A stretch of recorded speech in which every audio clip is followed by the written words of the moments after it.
حضرت بہلول دانا کی شخصیت اسلامی تاریخ میں ایک منفرد اور دلچسپ مقام رکھتی ہے۔ بہلول کے قصے صدیوں سے مسلمانوں میں مشہور ہیں اور ان کے حکمت آمیز اور فکری سبق آموز واقعات عوام و خواص میں یکساں طور پر مقبول رہے ہیں۔ ان کی شخصیت اور واقعات پر اسلامی دنیا میں خاص توجہ دی گئی ہے، خصوصاً ان کے عقل و دانش اور ان کی طنزیہ باتوں نے لوگوں کو ہمیشہ متوجہ رکھا۔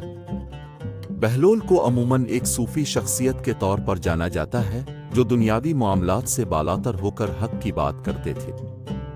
حضرت بہلول کا ایک مشہور واقعہ جس سے ان کی دانائی اور حکمت کو بخوبی سمجھا جا سکتا ہے، اس میں ایک حاکم کے ساتھ ان کا دلچسپ مکالمہ ہوتا۔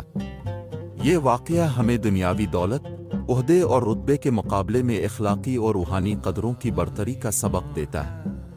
واقعہ کا پس منظر: حضرت بہلول، جن کا اصل نام عبیب بن عمر تھا، عباسی خلیفہ ہارون الرشید کے دور میں بغداد میں مقیم تھے۔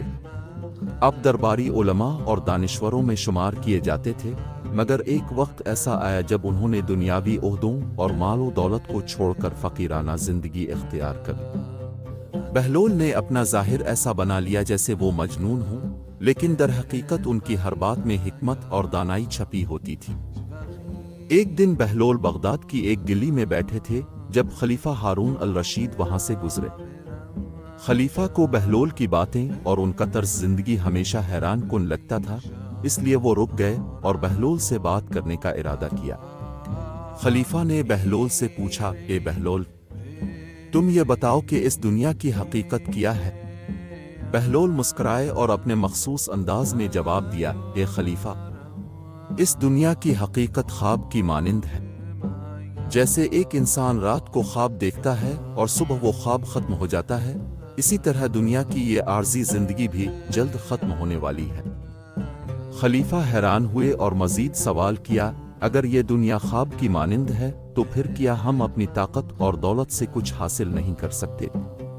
بہلول نے جواب دیا، اے خلیفہ، دولت اور طاقت اس دنیا میں وقتی ہیں، لیکن اصل کامیابی وہ ہے جو آخرت میں ہو۔ تمہاری دولت، عہدے اور طاقت یہاں رہ جائیں گے، لیکن تمہارا کردار اور نیت تمہارے ساتھ جائے گی۔ کہ اس جواب نے خلیفہ کو گہری سوچ میں ڈال دیا۔ خلیفہ نے پھر کہا، اے بہلول، تمہاری یہ باتیں عجیب ہیں لیکن حقیقت میں اثر رکھتی ہیں۔ کیا تم مجھے کوئی اور نصیحت کر سکتے ہو؟ بہلول نے خلیفہ کو مخاطب کر کے کہا، اے خلیفہ، جب تم کسی کمزور اور غریب شخص کو دیکھو تو اس پر اپنی دولت اور طاقت کا روب مت ڈالنا، کیونکہ تمہاری حیثیت بھی ایک دن ختم ہو جائے گی۔ یاد رکھو، قیامت کے دن ہر شخص اپنے اعمال کا جواب دے گا، نہ کہ اپنے مال و دولت کا۔ یہ سن کر خلیفہ خاموش ہو گئے اور بہلول کی باتوں پر غور کرنے لگے۔ وہ جانتے تھے کہ بہلول کی باتوں میں گہری سچائی ہے، لوگوں کی خدمت اور عاجزی۔ حضرت بہلول کے اس واقعے سے یہ سبق ملتا ہے کہ دنیاوی رتبے، عہدے اور دولت عارضی ہیں۔ انسان کو ہمیشہ عاجزی اختیار کرنی چاہیے اور اپنے کردار اور اخلاق کی بہتری کے لیے کوشاں رہنا چاہیے۔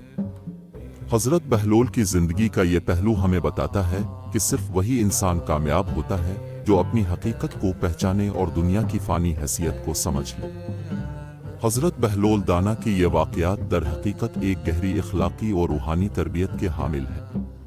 ان کے قصے صدیوں سے مسلمانوں کو نصیحت کرتے آئے ہیں کہ دنیا کی زینت اور دنیاوی عیش و عشرت سے بچ کر اپنی روحانی و اخلاقی ترقی پر توجہ دینی چاہیے۔ آخری بات، حضرت بہلول کا یہ قصہ ہمیں اس حقیقت کی یاد دہانی کراتا ہے کہ حقیقی کامیابی اس دنیا میں نہیں بلکہ آخرت میں ہے۔ دنیا ایک عارضی جگہ ہے جہاں انسان کو آزمائش کے طور پر بھیجا گیا ہے۔ بہلول دانا کا پیغام سادہ اور واضح ہے، اپنی زندگی کو بہتر بناؤ، نیک اعمال کرو اور آخرت کی تیاری کرو۔ حضرت بہلول کے دیگر قصے بھی اسی طرح انسان کو دنیاوی فریبوں سے بچنے کی تلقین کرتے ہیں اور اخلاقی اور روحانی بلندی کا راستہ دکھاتے ہیں۔ ان کی باتیں ایک مجنون کی باتوں کی طرح لگتی تھیں، لیکن دراصل وہ اپنی دانائی اور حکمت سے لوگوں کو صحیح راہ دکھا رہے تھے۔ حضرت بہلول دانا کا یہ واقعہ ہمیں سوچنے پر مجبور کرتا ہے کہ دنیا میں ہمارے اعمال اور نیتوں کی کیا اہمیت